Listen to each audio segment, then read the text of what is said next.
이제 지난주부터 하이브하고 미니진 대표가 이렇게 충돌하는 양상을 보이고 있는데요. 저도 이 뉴스를 계속해서 이렇게 관심 있게 지켜봤습니다. 예. 여러분께서 아마 잘 아실 거예요. 제가 음악에 굉장히 관심이 많다는 걸. 케이팝 쪽에도 관심이 많이 있어요. 잘 알지는 못하지만 사실 저는 이제 팝 음악 쪽을 더 많이 잘 알고, 예. 왜냐면 미국에서 살기 때문에, 예. 한국에 있을 때는 케이팝 가요 많이 들었습니다. 제가 이제 제일 좋아했던 아티스트는 솔직히 서태지를 가장 많이 좋아했고요. 저를 아는 분들은 제가 서태지 굉장히 좋아했다는 걸 알 겁니다. 그러니까 서태지는 뭐 1집부터 2집, 3집, 4집 다 샀고 5집, 그 솔로 1, 2집 그 이후로도 계속해서 이렇게 사서 들었어요. 제가 이제 그 중에서 좋아했던 거는 서태지 3집하고 5집, 솔로 1집, 솔로 그다음에 그냥 전체 7집, 예, 7집이 좋더라고요, 저는. 그 사실 하이브 BTS 노래들 중에서도 좋아하는 노래가 몇 곡 있고요. 뭐 봄날이나 마이크 드롭 같은 경우는 정말 빼어난 곡이라고 생각을 합니다. BTS 멤버 중에서는 저는 이제 개인적으로 제이홉을 가장 좋아하고요. 근데 이제 일단 저는 이제 미니진 씨가 제일 멋있는 것 같아요. 예. 기자회견이 정말 화끈하고 좋았습니다. 예. 그리고 방시혁 씨에 대해서 좀 많이 실망하게 되더라고요. 예. 그 카톡 내용 이렇게 공개한 걸 보면서 뭐 뉴진스가 미국에서 뭐 빌보드 핫백에 들어가니까 즐겁냐, 뭐 즐거우세요? 뭐 이렇게 물어보는 게 되게 좀 비꼬듯이 물어본 게 좀 기분이 그랬고, 즐거우시냐고요? 이렇게 거듭 물어본 게 마치 그 미니진 씨에 대한 그런 시기 질투로 똘똘 뭉쳐 있구나. 방시혁이라는 사람이 그런 생각이 들었습니다. 저는 이제 개인적으로 하이브가 이렇게 단월드하고도 이렇게 깊은 관련이 있는 것으로 보여요. 사이비 종교 단월드. 어떻게 보면 개인적인 매력 면에서는 솔직히 방시혁보다는 아마 미니진 씨가 훨씬 낫죠. 예. 그냥 이렇게 말하는 스타일이나 인터뷰 스타일들을 보면 제가 이제 방시혁 인터뷰도 많이 봤고, 뭐 그 전에 서울대 졸업 연설식에 이렇게 초대돼서 연설을 했는데, 뭐 자기를 키운 건 뭐 분노다 이렇게 뭐 얘기를 하는 것도 저는 조금 약간 그것조차 좀 가식적으로 느껴졌어요. 그리고 같은 서울대 미학과 이렇게 선후배끼리 또 싸우지 않았습니까? 그 변희재 씨하고. 제가 개인적으로 변희재 씨하고 만날 기회가 있었어요. 변희재 대표하고 몇 년 전에. 지인을 통해서 저한테 연락이 와가지고 근데 제가 그때 마침 한국에서 출국하는 날짜라서 만나질 못했습니다. 그리고 변희재 대표가 제 유튜브 채널을 소개한 적이 있었어요. 예. 추천 유튜브 채널 중에 제 채널도 이렇게 포함을 시켰었습니다. 자, 이건 이제 한국경제신문에서 단독 보도 이렇게 나왔는데 제목을 보면은 하이브 미니진 배임죄 입증 시 1,000억에서 30억의 콜옵션 행사 가능하다는 이런 뉴스인데요.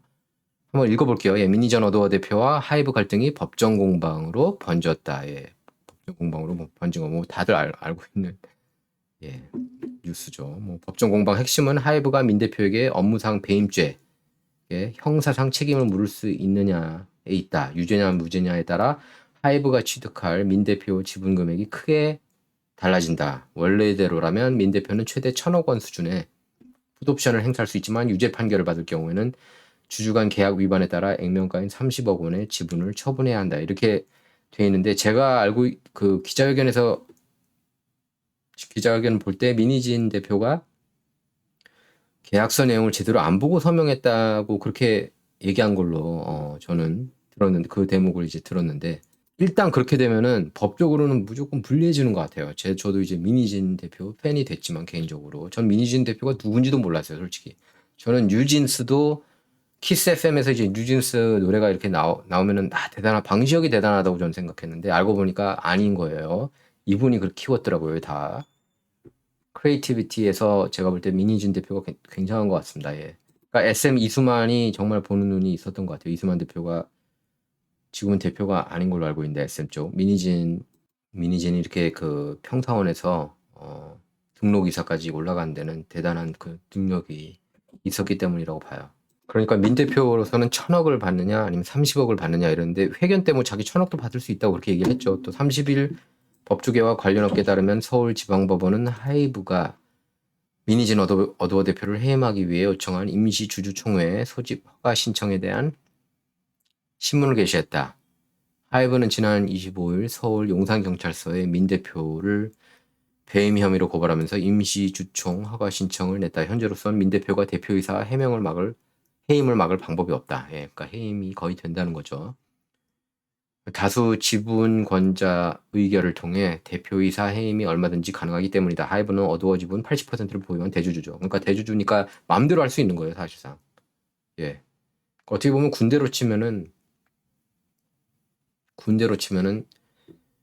민희진 대표가 하극상 행위를 한 거예요. 군대로 치면은. 제가 아까 얘기했지만 저는 민희진 대표 쪽 편이에요. 저는 팀 민희진입니다. 만약에 굳이 따지자면. 근데 사실 기업이라는 게 민주주의가 아니거든요. 기업은 사실상 독재 체제예요. 기업은 사실상. 그러니까 직장인 분들이 이렇게 민희진 대표를 보면서 이렇게 카타르시스를 느낄 만한 거죠. 예, 이렇게까지 대놓고 역대급 기자회견 아니었습니까? 이런 기자회견 없었잖아요. 한국 역사상. 미국 역사상도 없었어요. 이런 기자회견은. 그러니까 제가 볼 때는 민희진 대표는 물론 뭐 계약 조건 뭐 말 실수했지만 회견에서 이렇게 몇 개월 아니면 몇 년 이내에 자기 회사를 아마 못 차릴 겁니다. 경쟁 업체를 차릴 수 없다는 그 조항에 서명을 한 것 같아요. 그 내용 보니까. 만약에 늦게 하더라도 성공할 뿐이에요. 제가 볼 때. 이미 민희진 대표가 어마어마한 팬을 확보를 했기 때문에. 그러니까 개인 스타가 된 거죠. 그전에는 이제 뉴진스나 뭐 SM에서 뭐 샤이니 그리고 레드벨벳 뭐 이런 그룹을 이렇게 이런 그 그룹이 뜨게 한 중추적인 역할을 했는데 제가 볼 때는 이분은 뭘 해도 뜰 것 같아요. 예. 근데 이 법적인 이슈에 있어서는 저는 개인적으로 이렇게 좀 불리하지 않나 싶어요. 어쨌든 80% 보유한 대주주가 하이브이기 때문에 또 어떤 분 제가 이제 그 후배 기자한테 하나 들은 게 그런 얘기를 하더라고요. 그래서 하이브 그런 밑바탕이 있었기 때문에 뉴진스가 뜬 거 아니냐. 그리고 거기에 대해서 민희진 대표도 혜택을 받은 거 아니냐. 그 말은 또 맞는 것 같더라고요. 예. 경영진 교체까지 약 2개월이 소요될 것으로 가축되고 있다. 이렇게 한국경제가 단독 보도를 했습니다. 그래서 중요한 건 하이브가 민 대표를 상대로 이사 충실 의무 위반에 따른 업무상 배임죄를 물을 수 있느냐다. 하이브는 민 대표가 외부 투자자를 모집해 어도어를 독립시키고 소속 아티스트인 뉴진스를 빼갈 계획을 세웠다며 업무상 배임을 주장하고 있다. 그래서 이거는 카톡 내용에서 그 자기 무속인 친구가 있었다고 그랬죠? 민 대표가. 그리고 개인적으로 저는 볼 때 민 대표가 외부 투자자를 모집해서 어도어를 독립시키고 소속 아티스트인 뉴진스를 빼갈 계획을 세웠다며 업무상 배임을 주장하고 있다. 뭐 이 대목에서 민 대표라면 그런 생각을 안 할 수가 없지 않았을까 그런 생각이 들어요. 그렇게 탄압을 받았는데 비꼬고 뭐 해외에서 이렇게 성공을 해도 별로 행복하지 않고 오히려 괴로워했던 것 같아요. 방시혁은 라이벌 하나 괜히 이렇게 키우는 거 아니야? 그런 생각을 한 것 같습니다. 좀 쪼잔함이 느껴지는, 그러니까 이렇게 좀 포용력이 부족한 사람 같아요. 제가 볼 때는 방시혁 씨가. 과거 변희재 대표 이렇게 까면서 그런 글을 썼죠. 막 진중권 팬이잖아요. 그 방시혁 씨가. 근데 이제 자기가 서울대 미학과 차석이다 그걸 어마어마하게 막 강조하면서 자랑하는 모습도 참 미국에서는 그런 모습 볼 수 없잖아요. 난 뭐 하버드 1등이야 뭐 이런 얘기 안 듣잖아요. 근데 한국에서 볼 수 있는 그런 광경인데 그걸 이제 그 방시혁 씨가 그런 걸 갖고 있더라고 보니까. 서울대 미학과야 나 서울대 나왔어 나 넘버 2였어 막 이런 식으로 얘기하는 게. 근데 변희재 대표가 거기에 대해서 제대로 맞받아 쳤던 걸로 기억을 해요. 예. 그리고 방시혁 씨가 뭐 뭐 놀면서 뭐 서울대 갔다 뭐 이렇게 막 그렇게 얘기를 했었잖아요. 뭐 중학교 때부터 음악을 했다고 그러는데 저는 이제 그 사람 인생 자체가 약간 조금 의심이 가더라고요. 방시혁 씨. 그 정도 백이면은 예? 놀면서도 이렇게 편법 통해서 이렇게 여러 가지 방법이 사실 있지 않습니까? 한국은. 그런 혜택을 받은 사람이 아닌가 싶어요. 개인적으로는. 제 개인적인 추론입니다. 여기 이게 나와요. 한국경제신문이 입수한 어두워 주주간 계약에 따르면 제11조 손해배상 조항에 민 대표가 계약을 위반할 경우 하이브는 직접 또는 하이브가 지정한 제3자를 통해 민 대표가 보유한 주식 전부를 매수할 수 있는 콜옵션을 갖는다.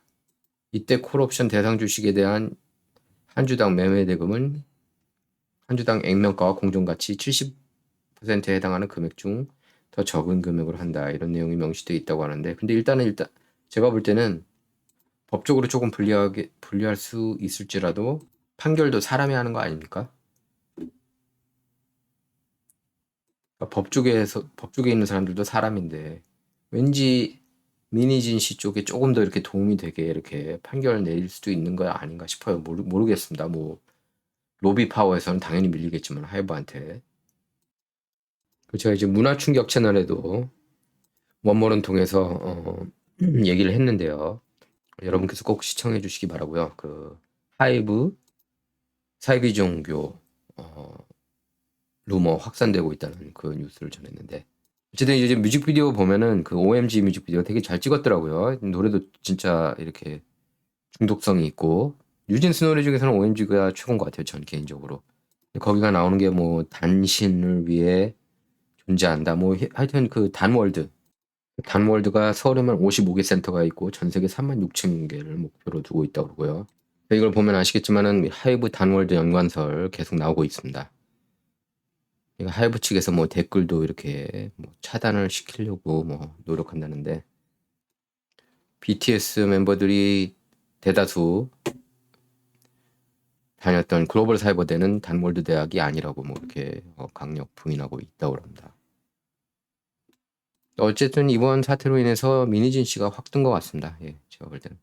그리고 도널드 트럼프가 급진 좌파 언론인 타임 매거진하고 단독 인터뷰를 가졌습니다. 원래 트럼프가 보이콧을 했었죠. 오랫동안 그 타임 매거진하고는 인터뷰하지 않겠다고 그랬었는데, 왜냐면 이렇게 트럼프를 참수하고 싶어하는 막 그런 이미지를 이렇게 사진을 넣고 그러지 않았습니까?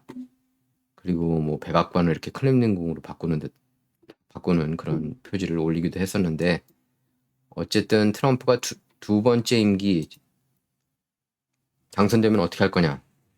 요약하자면은 더 이상 이제 나이스 하지 않을 거다. 더 본격적으로.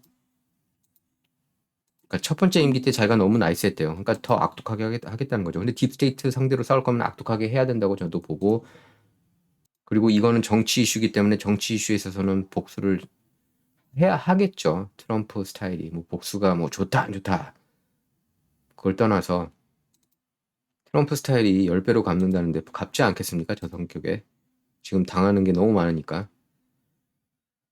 특히 이제 한국 방위비 얘기를 또 했어요. 그러면서 한국이 또 그 너무나 잘 사는 국가인데, 예?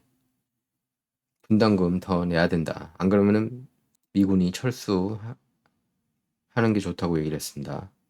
그래서 전액 부담하기를 원한다고 그러는데 한국이, 근데 그거는 그냥 이렇게 말뿐일 수도 있어요. 첫 번째 임기 때도 계속 이렇게 2010년 대선 사이클 때 그 얘기를 했지만 전액 부담 안 했잖아요, 한국이. 그 분담금이 좀 더 오르긴 했죠.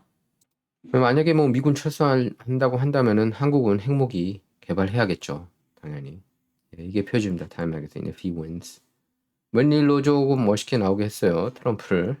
제가 볼 때 트럼프는 북한하고 어떤 딜이든 이렇게 성사를 또 시키려고 할 것 같아요. 트럼프는 종전선언도 할 수 있다고 봅니다. 예. 그리고 이 국경 이슈에 대해서는 불법 체류자 1,100만 명 정도를 추방시킬 계획이 있다고 그러고요. 그리고 초반부터 아주 세게 발빠르게 움직일 거라는 그런 내용입니다. 이거 타임 매거진 읽어보면요. 그 타임지조차 이번 트럼프 만약에 다시 백악관 입성한다면 2기 때는 좀 더 체계적이라고 그렇게 얘기를 했습니다. 그 로버트 라이트하이더, 톰 하먼, 스티븐 밀러, 러스 팟, 뭐 크리스 라세베라, 제이슨 밀러 이렇게 그 마가 진영 이름으로 인사들로 이렇게 쫙 깔았어요. 그러니까 충성파들이죠, 트럼프한테는. 그 자기가 첫 번째 임기 때는 너무 몰랐다고, 사람들에 대해서 너무 몰라서 인사 문제를 많이 했다고 그렇게도 인정을 했습니다. 그러니까 한마디로 그거예요. 트럼프는 미국이 세계 경찰 역할을 하면 안 된다고 생각한다는 것 같아요. 그리고 만약에 그 역할을 한다면 돈을 제대로 내라. 예를 들면 나토도 돈을 더 내야 된다. 더 내게 했죠. 첫 번째 임기 때. 근데 지금 바이든 때 또 느슨해졌는데 더 내라는 거죠. 그리고 기본적으로 트럼프가 한국한테도 분담금 더 내라고 하는 거는 미국이 한국을 상대로 대한 적자만 계속 쌓고 있기 때문이라고 그렇게 트럼프가 여러 번 얘기를 했습니다. 그러니까 반대로 얘기하면 한국이 항상 미국을 상대로 흑자 무역 그 경상수지 그 흑자가 어마어마하지 않느냐. 그럼 미국이 물품 팔아서는 힘드니까 그러니까 경제적으로는 이렇게 수출을 그만큼 잘 못하니까 분담금, 방위비 분담금으로 이거를 좀 메우려고 하는 거예요. 그 간극을. 여러분 생각은 어떻습니까? 여러분 생각 듣고 싶습니다. 뭐 아까 얘기했던 하이브 미니진시 이슈 그리고 트럼프하고 한국 이슈 여러분께서는 어떻게 생각하시는지 궁금합니다. 댓글로 달아주시기 바랍니다. 진정 이번 시간 여기서 마치도록 하겠습니다. 감사합니다.